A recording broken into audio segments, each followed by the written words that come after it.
Eh ben, nickel. Je vous propose d'attaquer maintenant. Donc, un peu comme d'habitude, on va avoir les informations essentielles du Maroc pour bien préparer son voyage. Et grâce à Yann, Mo et Raphaël, on pourra découvrir le Maroc à travers leurs yeux, via leurs connaissances, leurs anecdotes et aussi les petites expériences qu'ils ont vécues sur place. Et on terminera par un petit moment d'échange pour répondre à toutes vos questions, bien évidemment. Donc, si vous avez déjà des questions, surtout, n'hésitez pas à les poser dès le début dans le chat. On prendra le temps d'y répondre à la fin. Raphaël, si tu veux commencer par nous présenter un peu la carte d'identité du Maroc. Oui. Alors, le Maroc, au Maroc, on parle l'arabe et le tamazight, qui est donc la langue amazigh, donc berbère, qui est parlée au Maroc. Ce sont les langues officielles. Après, le français est vraiment largement utilisé dans la quasi-totalité des régions du Maroc. Vous trouverez toujours quelqu'un qui comprendra ce que vous dites et qui sera en mesure de vous répondre en français. Il n'y a vraiment aucun sujet là-dessus. La monnaie, c'est le dirham. Le taux de conversion évolue, mais grosso modo, on peut dire que 1 euro égale 10 dirhams. Voilà, c'est un taux de conversion assez facile. Pas de vaccin obligatoire pour aller au Maroc. Après, évidemment, on recommande toujours les rappels des vaccins obligatoires en France. Et le passeport, pardon, est obligatoire, mais aucun visa n'est exigé. Donc voilà, vous arrivez juste avec votre passeport et vous pouvez entrer au Maroc. Au niveau du climat, on a tendance à plutôt recommander les massifs montagneux de mai à octobre, donc pendant l'été. Voilà, parce que c'est vraiment la saison idéale pour se rendre dans ces régions-là marocaines.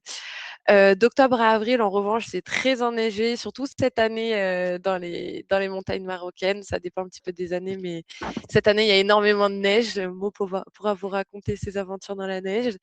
Mais donc, du coup, on va plutôt dans le désert parce que, en plus, à cette période-là, dans le désert, les températures sont beaucoup plus clémentes pour pouvoir crapahuter un petit peu, pour pouvoir randonner, faire du trek. C'est beaucoup plus agréable parce que à partir du mois d'avril, enfin de la fin avril, les températures commencent à vraiment monter et on peut avoir très très chaud dans le désert. Mais méfiez-vous quand même parce que les nuits peuvent être fraîches entre décembre, janvier, février dans le désert. Donc prévoyez quand même un bon sac de couchage si vous décidez de vous y aventurer. Et sinon, la côte atlantique, elle reste vraiment agréable toute l'année, à toute saison. En fonction de ce que vous voulez y faire. Voilà, si vous voulez plutôt faire du surf, évitez plutôt l'été parce que la saison des vagues, elle débute plutôt à partir de septembre-octobre. Mais sinon, pour le reste, c'est vraiment un climat qui est agréable en toute saison. Voilà. Merci beaucoup, Raphaël, d'avoir un peu balayé toutes les informations. Et ce que je vous propose, c'est qu'on rentre directement dans le vif du sujet avec nos top 5 des expériences à vivre au Maroc durant l'été. Et on attaque avec un gros morceau qui est découvrir le Haut Atlas. Est-ce que, Mo, tu peux nous en dire un peu plus sur la géographie de cette région, les sommets qu'il y a?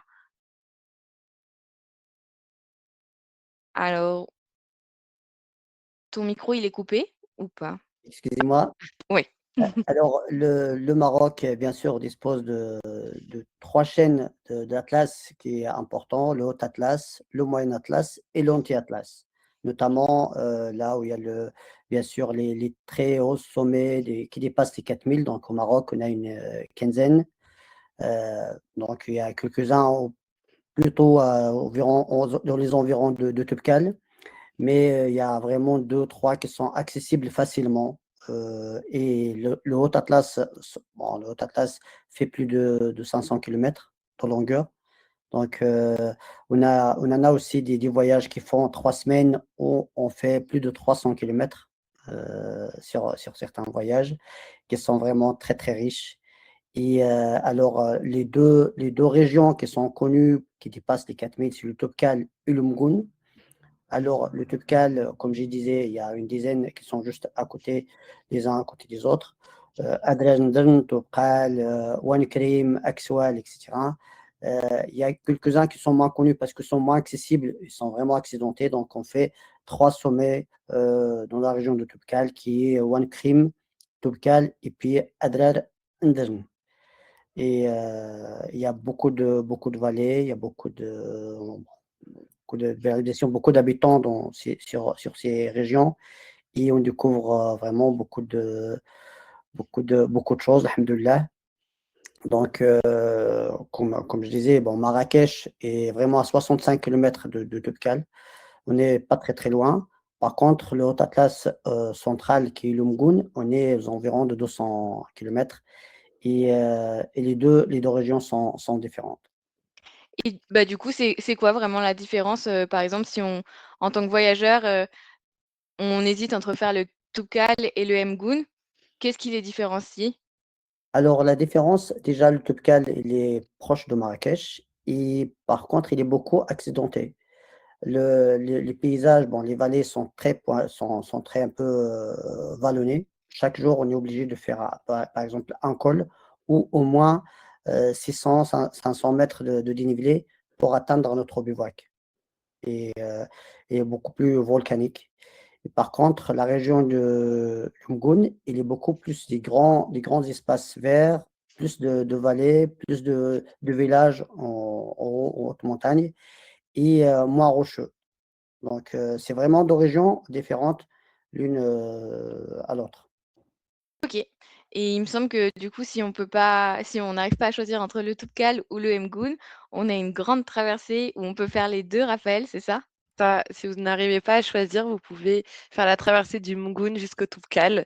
C'est un trek qui dure 3 semaines chez Atalante. Et voilà, donc vous passez vraiment d'un sommet à l'autre. C'est un trek qui est assez extraordinaire. Donc voilà, pour les indécis, on a de quoi vous orienter. Voilà, donc si vous ne savez pas choisir, au moins vous avez cette grande traversée. Yann, il me semble que tu as fait le Toubkal avec ta fille, il y a pas si longtemps que ça. Comment ça s'est passé, ton expérience? Oui, c'était en octobre, c'est un peu la fin de la saison pour le Toubkal.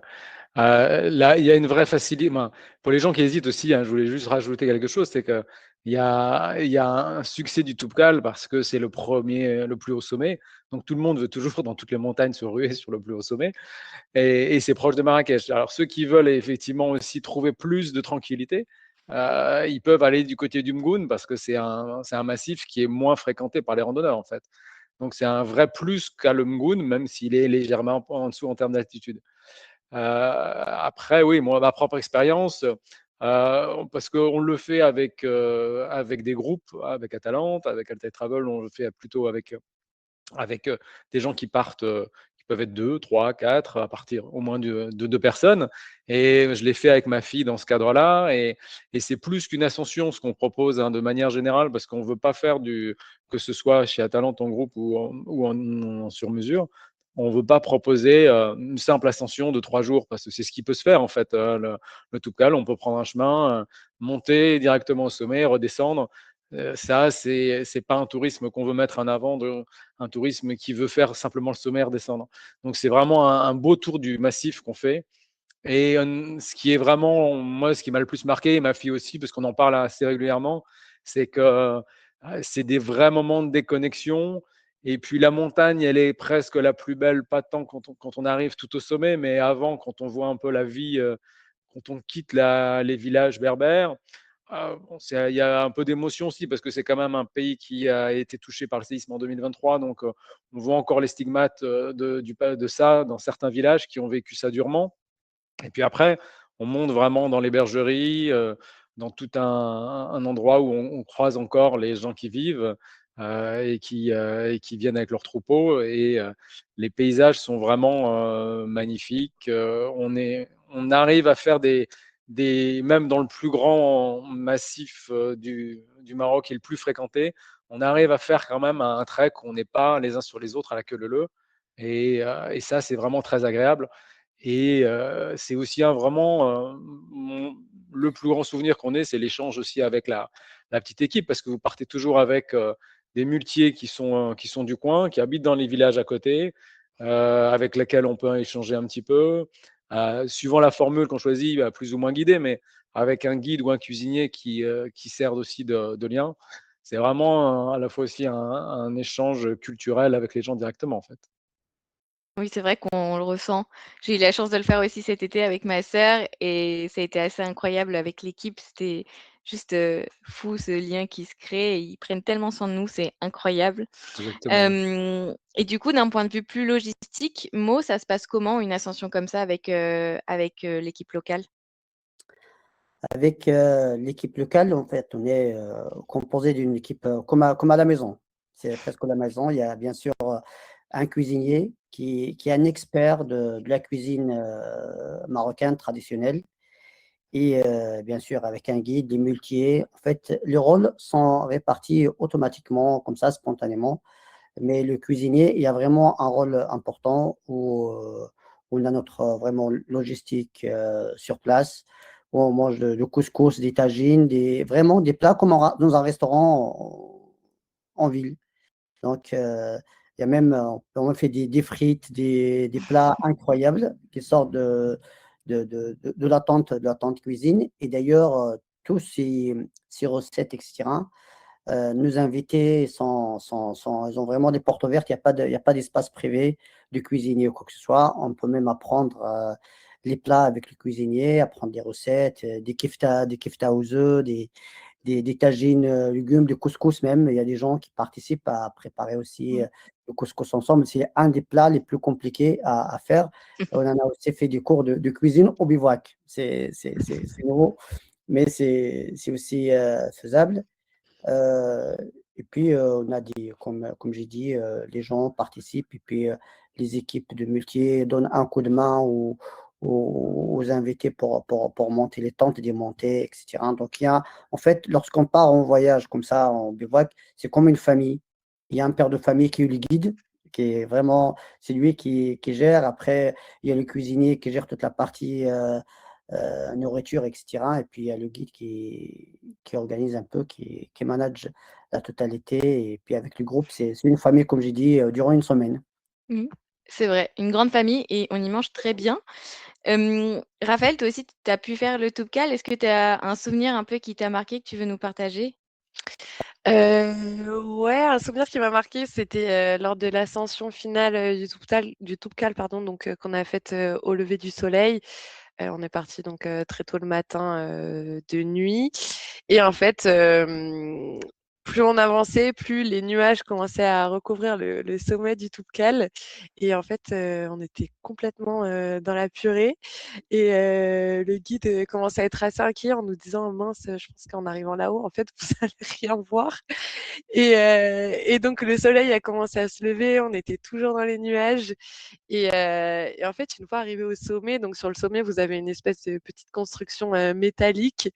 Donc on s'est retrouvé sur cette construction métallique triangulaire. Et là, soudainement, tout s'est découvert. Et en fait, on a eu une vue juste extraordinaire sur tous les massifs alentours, donc sur le Haut Atlas et jusqu'à l'Anti-Atlas. Et en fait, le soleil se levait en même temps. Et en fait, cette fenêtre de beau temps n'a pas duré très longtemps, mais ça a rendu le moment encore plus précieux, juste de voir ce paysage comme ça, de, bah, de façon assez entrecoupée par des arrivées de nuages. C'était assez magique et ouais, j'en garde un très bon souvenir. Et limite, je suis presque contente de l'avoir fait sous le mauvais temps pour avoir pu profiter de la vue comme ça. Je comprends, et c'est là où il faut se dire qu'il faut vraiment pas lâcher, même quand il fait pas beau parfois. C'est ça. On pouvait pas parler de l'Atlas sans parler de la Vallée Heureuse parce que Mo, il y a un super, logement et que c'est une très, très jolie vallée. À quoi ressemble ton logement? Qu'est-ce qu'on y trouve dans cette vallée, Mo? Alors, la vallée heureuse, la vallée de Bougmez, elle est déjà, en fait, la vallée heureuse, elle est nommée par un ingénieur français qui participé à la construction du barrage Bilwiden, qui est pas loin d'Azilel. Et à l'époque, il est vraiment passionné par les voyages. Il voyage vraiment avec son sac à dos à découvrir les vallées, etc. pendant le week-end autour d'Azilel. Il arrive à la vallée. À l'époque, il y avait pas de route, etc. C'est juste une piste. Il arrive dans cette vallée et il était accueilli comme un roi. Donc, les gens, ils n'avaient pas grand-chose. La richesse de la vallée d'eau, il y a beaucoup de sources. etc. Et en septembre, il y a beaucoup d'événements, de mariages, etc. La fin de la récolte, etc. Les gens sont contents. Alors lui, il était accueilli par les gens. Il voulait monter sa tente. Les gens refusent qu'il monte la tente à côté de la maison parce que la générosité et puis l'accueil est vraiment. C'est comme si s'ils montent la tente à côté de la maison, c'est comme si eux ne sont pas vivants. Ils n'ont pas d'abri. Donc c'est un peu honteux de monter la tente à côté de la maison. Ok, il ne le laisse pas monter la tente. Il était accueilli, etc. C'est lui qui a nommé la vallée heureuse par la chance d'être au milieu de ces montagnes, entouré de montagnes et puis de la richesse d'eau, des sources qui sortaient de partout, et aussi la richesse humaine, que les gens sont très très généreux et proches de, voilà, l'accueil est tellement important. Et donc, je suis là, bien sûr, je suis fier. Et aussi, c'est une responsabilité parce qu'il faut aussi maintenir et puis être accueillant, rester accueillant et puis euh, avoir cette responsabilité de la générosité avec nous.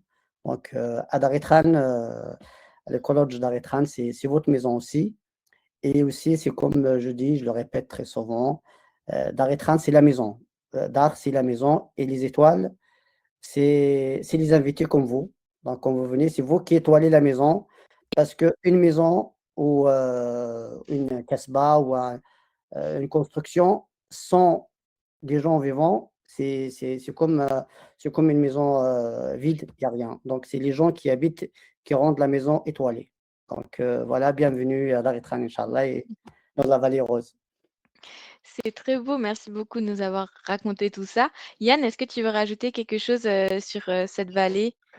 Oui, alors c'est vrai que pour moi, c'est pas le même vécu parce que je suis pas né là-bas. Mohamed, c'est vraiment mais dans le lien qu'on a presque ensemble parce que c'est vrai que on est quand même tous très liés parce qu'on travaille au quotidien et que c'est devenu plus qu'un travail, ça devient une vraie amitié. Mais c'est un peu comme Mohamed disait, c'est que on va à la maison et quand on va à Daretran, on va aussi, c'est assez fréquent que si on est avec un petit groupe de voyageurs, qu'on puisse aller manger dans la maison, de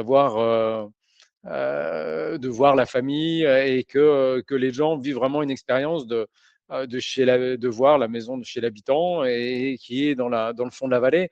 Et c'est une vallée qui est euh, ah oui, c'est vrai que quand on arrive, tous les massifs sont quand même, on est dans un pays aride quand même, où il y a en altitude, il y a du genévrier, il y a du chêne vert et c'est quand même assez sec. Et dans le fond de la vallée, on arrive sur des endroits où il y a vraiment une succession, un chapelet de villages comme ça qui remonte toute la vallée. Donc on sent vraiment qu'il y a une vie, que quand on se balade là, on est vu de façon bienveillante. C'est bien, c'est en général le cas hein, au Maroc, mais là c'est vraiment on sent qu'on peut se balader en fait simplement comme ça, tranquillement. Moi je sais les fois où j'y étais, je vais me balader dans les vergers tout seul. C'est très très riche en même temps, très riche. La terre est riche parce qu'il y a de l'eau, comme disait Mohamed, et donc il y a des cultures, il y a des noyers, des pommiers, donc il y a vraiment une vie agricole qui est assez intense.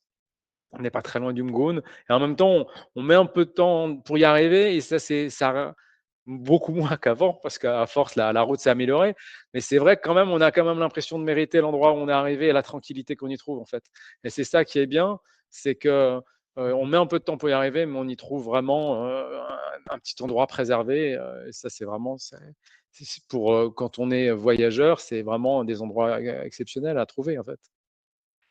Ça donne très envie, en tout cas, d'y passer quelques jours. Voilà, quand vous en parlez. Merci beaucoup pour toutes ces informations et votre petites anecdotes sur l'Atlas en général. On pouvait bien évidemment ne pas parler de la côte atlantique. Qu'est-ce qu'on peut y faire sur cette côte atlantique, Yann, toi qui connais très bien? Ouais, la côte est longue, hein, en fait. Je la connais très bien. Je connais un petit peu, effectivement, parce que on a beaucoup y aller très souvent au Maroc, s'y intéresser. c'est quand même un pays qui est très très riche et il y a énormément de choses à faire au Maroc en fait.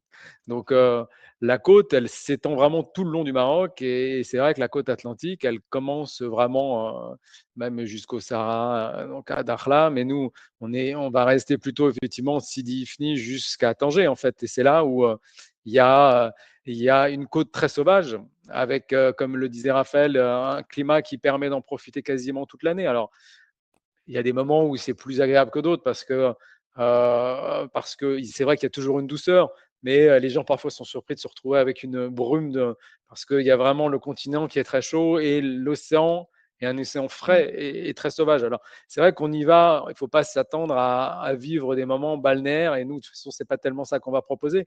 Euh, Dans le sens où c'est un océan avec beaucoup de vagues.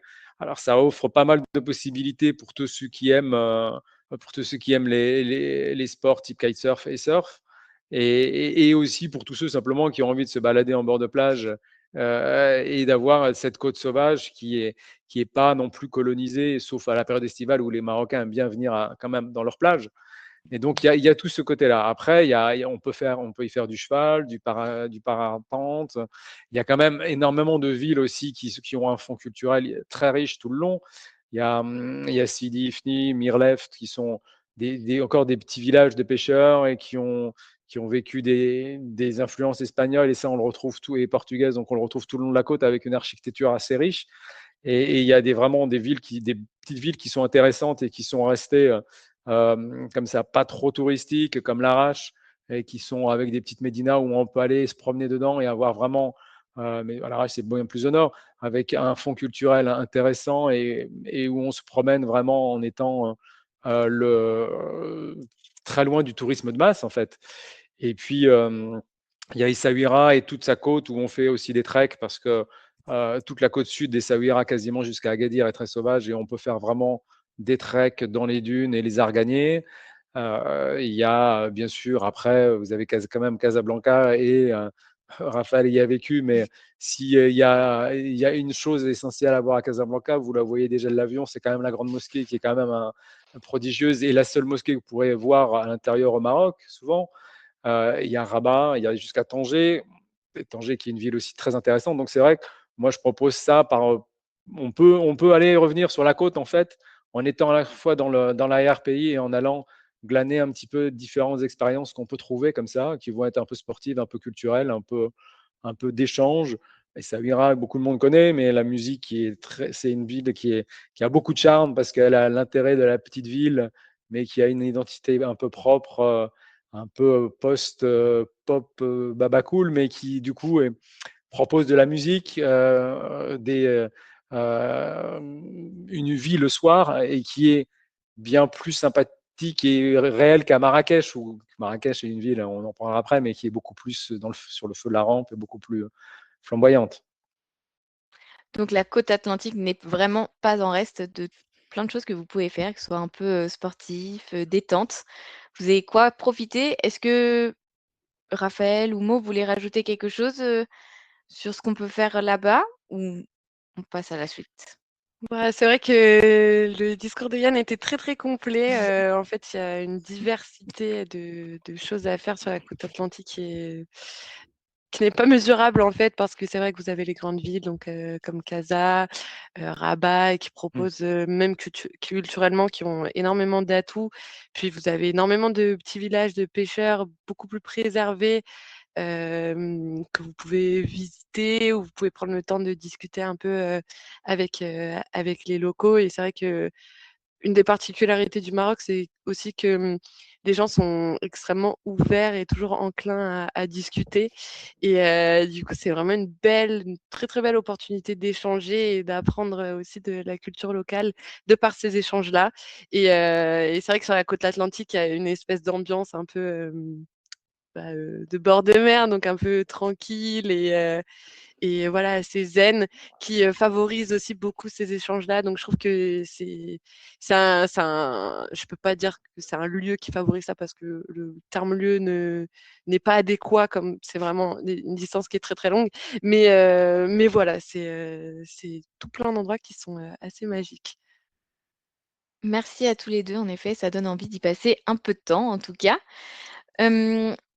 On en a parlé un petit peu au moment au Atlas, mais vous avez bien compris que notre équipe locale, elle est très importante pour nous au Maroc.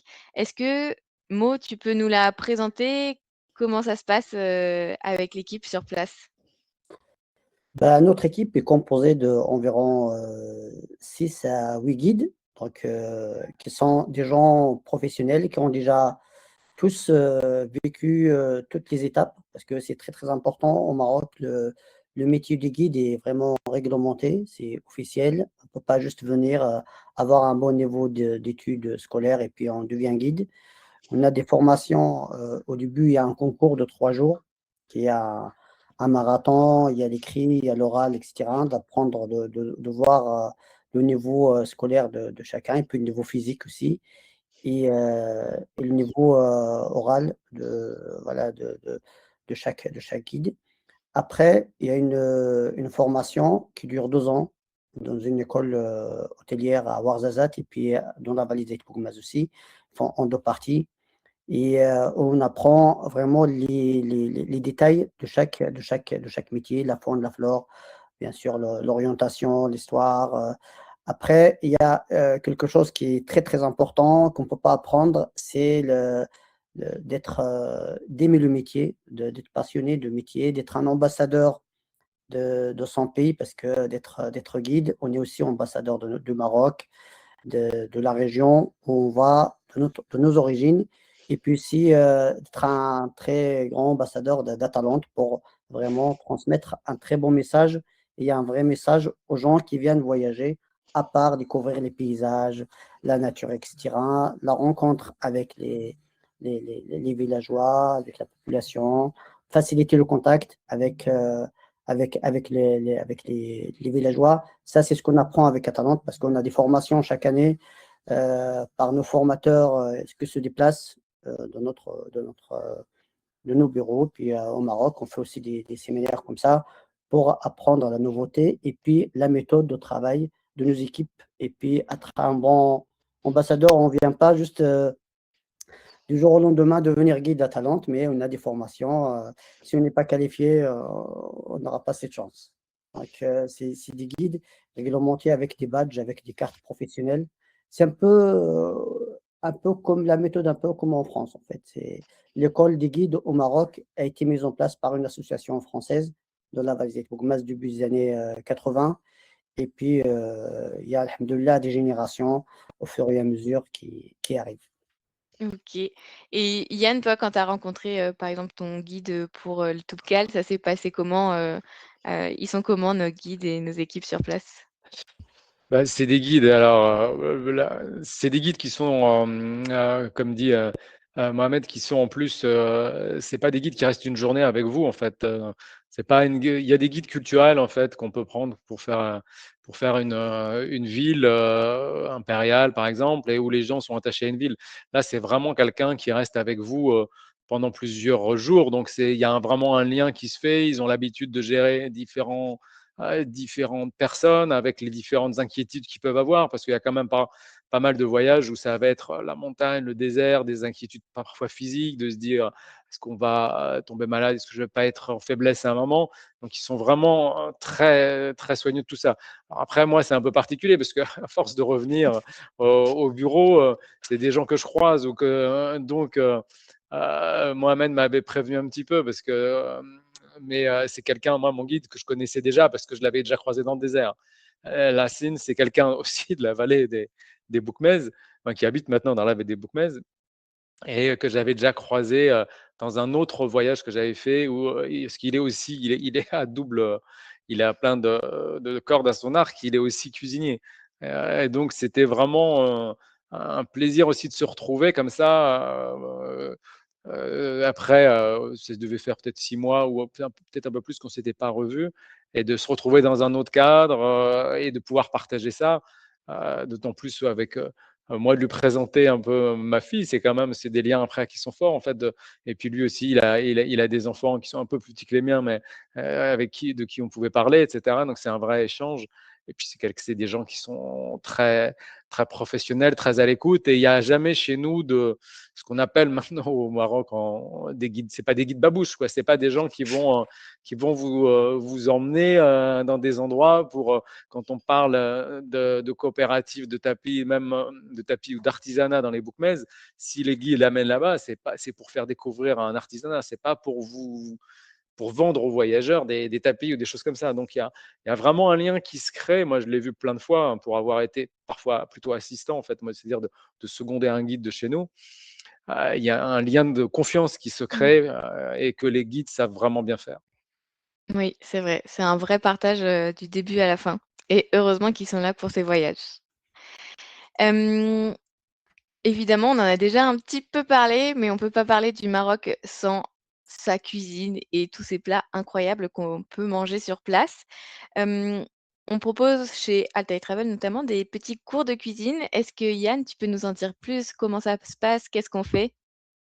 Alors, et oui, il y a les cours de cuisine informels, comme disait Mohamed, c'est-à-dire que quand on part dans un trek, si on a envie de partager du temps avec le cuisinier, on va dans la tente messe au moment où il fait la cuisine et on apprend plein de trucs, on l'aide à éplucher, etc.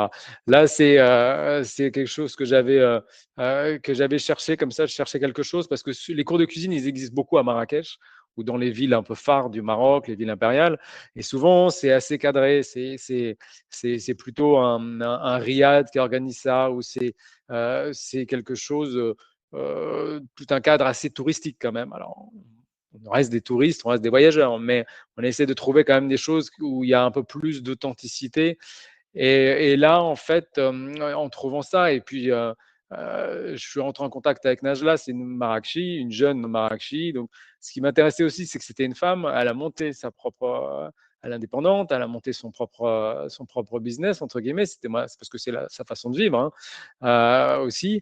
Donc, elle vous emmène en fait dans son petit riad familial, parce que le riad, c'est pas forcément quelque chose de clinquant avec des touristes qui viennent. C'est aussi une maison à l'origine dans une médina. Donc, elle habite dans un riad tout près du Palais Badi, en bas de la médina. C'est un quartier très populaire, et puis son principe est très sympa, c'est-à-dire que vous passez pas, c'est pas un cours de cuisine d'une heure, c'est plutôt même, c'est presque 3 heures, 4 heures, parce que vous finissez par manger quand même ce que vous avez préparé. Donc vous allez faire les courses avec elle dans le quartier autour. Elle vous montre un peu, ben voilà, comment elle choisit ses légumes, ses fruits, comment on utilise aussi les différentes épices, comment elles se marient, comment on peut les faire cuire. Donc, c'est un échange qui est très sympa, qui se passe chez elle. On finit par goûter. C'est quelqu'un qui est très solaire et qui adore, qui a vraiment la passion de ça, et qui sait bien le faire partager. Vous repartez le ventre plein avec votre recette. Vous pouvez vous essayer votre recette. Quand je dis votre recette, c'est que dans la cuisine marocaine, en général, on mange jamais peu, en fait. On mange souvent beaucoup, beaucoup. Donc, vous avez plein de plats que vous avez pu faire. Et c'est vraiment une expérience très, très sympa en même temps et très authentique. Euh, et vous touchez un peu plus le Maroc familial, parce que c'est aussi une fille qui doit avoir la trentaine, âge là, et qui participe aussi, qui partage aussi sa vie de jeune marocaine. Donc, c'est très sympa. Ça a l'air très chouette, en effet. Vous avez pas mal, au Maroc, de petites traditions comme le thé ou alors, le pain cuit dans le sable. Mo, est-ce que tu peux nous en dire un peu plus sur tout ça? Bien sûr, alors la cérémonie du thé, c'est très important. Alors, lorsque les gens sont invités, ou les uns entre les autres, dans des villages en hauteur, donc il y a déjà de donner le, le plat pour bon, la théière, etc., les verres et tout, à quelqu'un, on choisit toujours le plus sage. Quelqu'un qui vraiment, dans le village, qui est écouté, par tout le monde, etc. Et on lui donne, en fait, à préparer le thé par respect. Déjà ça.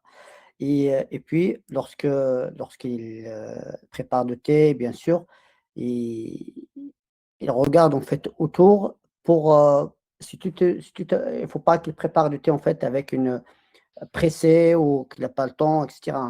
elle discute de certains sujets, de village, etc. et tout, et puis elle met la quantité nécessaire de thé. Et il y a quelqu'un qu'on appelle Asra, c'est en fait celui qui l'aide, parce que c'est lui qui va prendre la bouilloire pour aller faire chauffer de l'eau, pour aller faire chauffer de thé, pour partager, donner, répartir en fait les verres selon aux invités. Et puis le respect des verres, il ne doit pas toucher les verres d'en haut, il faut qu'il touche les verres juste en bas. Et puis il ne faut pas qu'il mélange aussi les verres, il faut qu'il se souvienne de chacun son verre lorsqu'il y a des invités, il faut qu'il les pose bien comme les gens sont dans la salle. Et puis normalement, on prépare 3 fois le thé. Donc, à l'arrivée des invités, donc on prépare le premier thé. C'est le thé de bienvenue, de rencontrer s'il y a du nouveau, des gens qui sont nouveaux dans le village, quoi que ce soit, on fait connaissance, etc., etc. Et la deuxième fois, donc, c'est pour boire vraiment un thé un peu plus amer, mais pas plus fort. Et on mange le plat, et après le plat principal, on prend un autre thé, mais plutôt fort. Et ça, c'est vraiment une cérémonie, bien sûr. Lorsqu'on est invité, ça peut prendre plus de 2 heures, de 3 heures. Il faut vraiment avoir le temps d'être assis, de discuter avec les gens, d'aborder des sujets où on apprend. Parce qu'en général, lorsque les gens sont dans une pièce, ils sont nombreux, ils discutent, on apprend des choses. Ça remplace un peu la télé aujourd'hui. On raconte un peu des histoires de chacun, on apprend des choses, et c'est toujours intéressant de rester, d'être invité au milieu de ces gens, parce qu'on apprend des plus anciens. Et c'est là où on apprend des histoires, voilà ce qu'il faut faire, ce qu'il ne faut pas faire, etc. Donc, lorsqu'on est assis à la préparation d'un thé avec des invités, on apprend beaucoup de choses des gens âgés, puis des anciens de nos villages et de nos familles. C'est une très belle tradition et en même temps, ils sont tellement bons ces thés qu'on peut bien patienter 3-4 heures pour les Ouais. boire. C'est pas du tout un problème. J'espère que vous avez un peu mangé quand même avant parce que là, on va vous faire saliver. C'est quoi ton plat préféré, toi, Raphaël, au Maroc? Ah, c'est dur à dire. Je pense que vraiment mon plat ultime, bon, c'est un peu un plat de fête du coup, mais c'est le tagine d'agneau au pruneau. Voilà, j'adore le sucré salé et c'est vrai que l'agneau est toujours super tendre. Il a souvent cuit pendant très longtemps avec le côté doux des pruneaux. Enfin, c'est excellent. Et après, bah, évidemment, l'éternel couscous du vendredi. Voilà, celui-là aussi, il a une saveur particulière. Mais c'est dur à dire parce qu'il y a aussi les pâtisseries marocaines qui sont incroyables. Voilà, je vais m'arrêter là, Oui. mais je citerai ces 3 mets-là si je devais en choisir que 3. Pour toi, Yann, est-ce qu'il y a un plat qui a une saveur un peu particulière? Alors, oui, alors c'est vrai que c'est plutôt moi des souvenirs d'avoir goûté comme ça des choses chez des gens, parce qu'on essaie toujours de nous faire énormément plaisir. Est-ce que je disais ça en plaisantant, mais c'est vrai qu'avec Mohamed, dans sa famille, on avait été avec plusieurs voyageurs comme ça, on avait été reçus comme des rois, et on avait pu manger comme ça un tagine de chevreau qui était excellent, qui était vraiment des choses qu'on peut pas goûter. C'est impossible de goûter ça au restaurant quasiment, en fait, ça se mange pas. Le pain, on en a parlé très rapidement tout à l'heure, mais c'est vrai que quand on va dans le désert, alors c'est pas la même saison que l'été là, mais de faire du pain dans le sable, hein, le pain est chaud, c'est un vrai réconfort en fait, tout le temps d'avoir quand même une cuisine très fraîche, préparée comme ça. On se retrouve pas avec un vieux morceau de pain qui traîne depuis 3 jours en fait sur le dos des chameaux, et donc c'est vraiment, c'est assez, en plus c'est fait, ça paraît presque merveilleux quand les gens le sortent du four.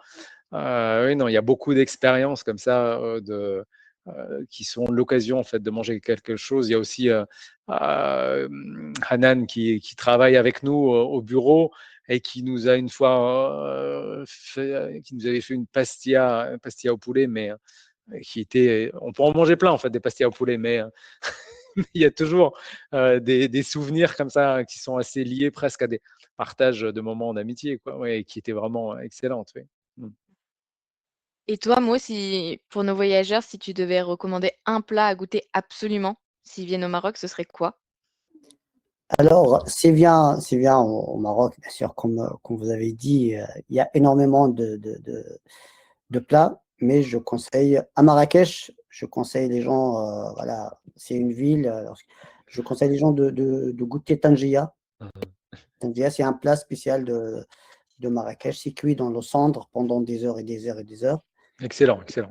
Et Excellent c'est choix. les gens, et aux montagnes, le couscous aux légumes, c'est légumes aux viandes, bien sûr, et tout, mais le couscous aux montagnes cuit dans un four, en fait, voilà, à la braise, etc.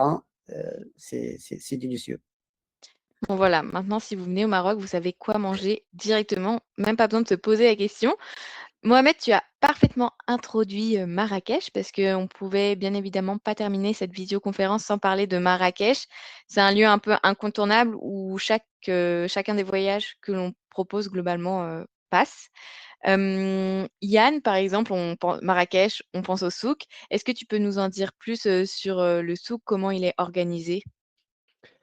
Ouais, c'est vrai que parfois les gens ont un peu, entre guillemets, ils ont un peu peur de Marrakech. Alors il faut un peu, si vous, les gens, vous avez eu des récits de voyage d'il y a peut-être une dizaine d'années, une vingtaine d'années, c'est vrai qu'il y avait une pression un peu, les gens étaient avaient une pression, embêtés, entre guillemets, souvent les touristes. Après, le souk de Marrakech, il est comme beaucoup de souks de Médina, hein. C'est vraiment un endroit à l'origine où les gens vont faire leurs courses, alors où on trouve tous les corps de métier, alors, autour de la place, parce que c'est un peu le cœur de Marrakech, de la vie à Marrakech le soir, principalement le soir, parce que la place Jemaa el-Fna, elle s'anime plus tôt le soir. Bah, tout le souk, les souks sont organisés un peu autour de la place, en fait. Alors, c'est vrai qu'il y a une partie qui a été un peu colonisée par les gadgets, on va dire, pour touristes. Et qui vont, quand on parlait des babouches déclinées dans tous les sens, avec toutes les couleurs, etc., ou au t-shirt de Hakimi, joueur de foot. Donc, vous avez tout ça à ramener, mais qui font partie des choses que les gens veulent aussi trouver à Marrakech. Et après, c'est un vrai dédale. Donc, quand on part soit avec un guide, soit ou avec nous on propose des roadbooks, c'est pour pouvoir que les gens partent sereinement dans la ville en se disant j'arrive vraiment à trouver, parce que parfois c'est un peu vertigineux. Si on se laisse un peu partir à droite, à gauche, on ne sait plus où on est au bout d'un moment. Mais c'est un peu le jeu en fait, c'est-à-dire que c'est bien de partir avec un but, à peu près une direction, et de se perdre un petit peu, parce qu'après, petit à petit, vous allez retrouver, c'est quand même rangé par corps de métier, donc vous allez avoir à un endroit plutôt la quincaillerie, plutôt après des gens qui vont vendre des bijoux, des laines, etc. C'est vraiment par corps de métier, et on retrouve comme ça les différents corps de métier qui sont rangés. Alors, il y a des endroits qui vont être plus touristiques parce qu'on vend des babioles pour les touristes, et puis des choses qui vont être vraiment au quotidien. J'ai déjà été pas mal de fois dans le souk, et parfois avec Mohamed, on m'a emmené faire des courses parce qu'il cherchait quelque chose pour la maison. Veut dire, il y a les gens, il faut qu'ils se disent quand même que c'est pas non plus qu'un truc pour touristes. En fait, il y a aussi les gens, on continue à aller acheter des choses dans le souk de Marrakech. Donc, c'est vraiment comme ça. C'est une balade qu'il faut faire en se disant, on va aller vers, on en parlera après, effectivement, vers un des essentiels, peut-être la Médersa, et puis entre-temps, ben, on va croiser énormément de rues différentes, des petites venelles comme ça. Il y a des endroits qui sont vraiment improbables, hein. Parfois, on arrive même à traverser une échoppe pour aller de l'autre côté pour retraverser de l'autre côté de la rue, où vous dites, mais c'est vraiment ça? Les gens vous disent oui, vous disent oui, oui, allez-y, vous pouvez passer. Il y a vraiment des moments assez étonnants en fait dans le souk de Marrakech, comme dans les souks des médinas du Maroc. Ça donne envie de s'y perdre en tout cas. En effet, il y a un peu des incontournables, donc qu'on connaît quasiment tous, le jardin de Majorelle, le palais Baïa. Est-ce que tu peux nous en parler un peu, Maud, de ces incontournables à faire à Marrakech? Alors, à Marrakech, il y a des monuments, il y a des sites, bien sûr, qui sont indispensables. En fait, c'est des sites phares, c'est genre Palais Baïa, la Médersa Ben Youssef, l'école coranique qui était fondue qui était fondue en XIIIe siècle. Quand même, des sites qui ont été fondés par les dynasties précédentes, qui ont été rénovés plusieurs fois, les tombeaux saïdiens, le jardin Majorelle qui est récente, qui a été bien sûr construit par Jacques Majorelle en 1930, quelque chose comme ça. Et puis il y a aussi récemment, ils ont construit récemment, bon, récemment il y a une dizaine d'années, une vingtaine d'années, un musée berbère qui représente un peu tout le Maroc avec les différentes habits traditionnels, dont des bijoux, des habits de femmes, des façons, différentes façons d'habillage tribal au Maroc.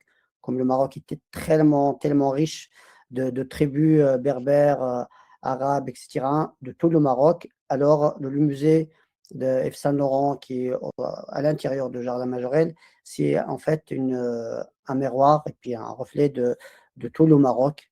Et lorsqu'on rentre, on découvre vraiment tout un tas de traces précédentes et historiques qui est, qui est intéressant pour les gens qui restent à Marrakech 2, 3 jours en extension. Ça permet de visiter Marrakech profonde. Ok.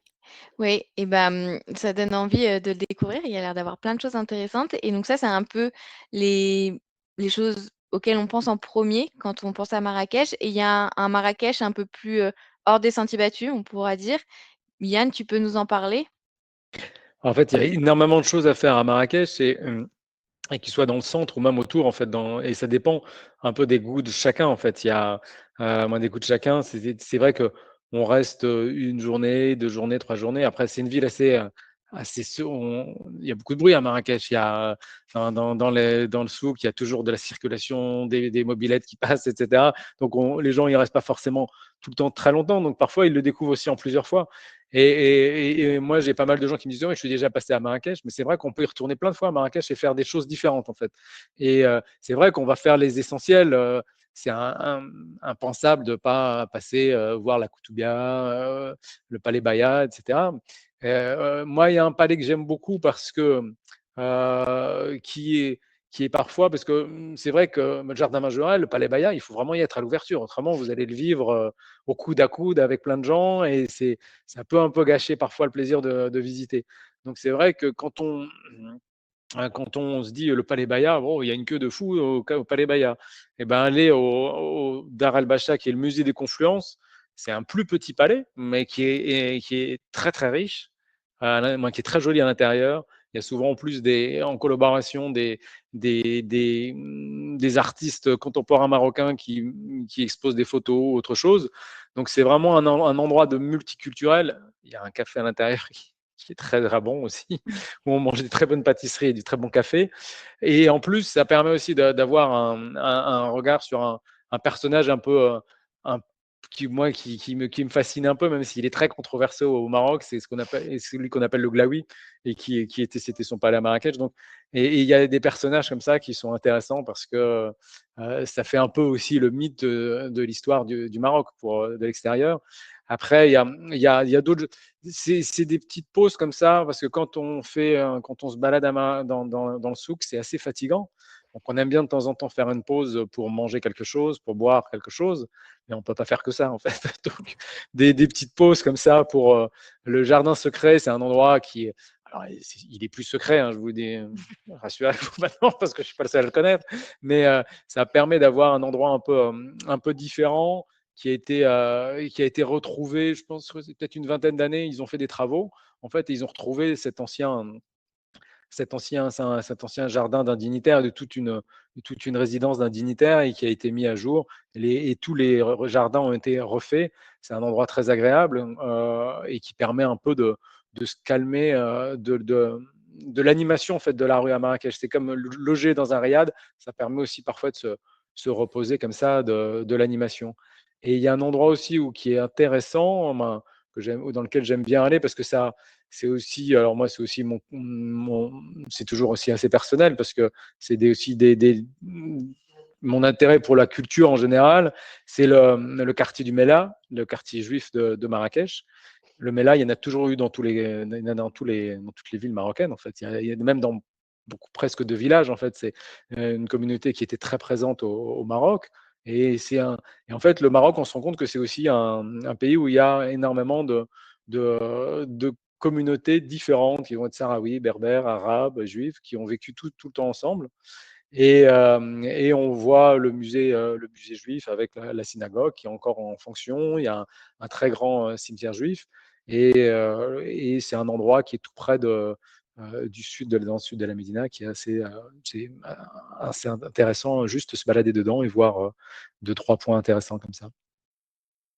Ok. Et ben merci beaucoup. Ça donne envie de redécouvrir Marrakech en tout cas. Euh, Cette vidéo a été hyper riche, hyper intéressante. Du coup, on va juste prendre le temps de répondre à une question qui a été pas mal posée concernant les équipements lors des ascensions, que ce soit le Toubkal ou Mgoun.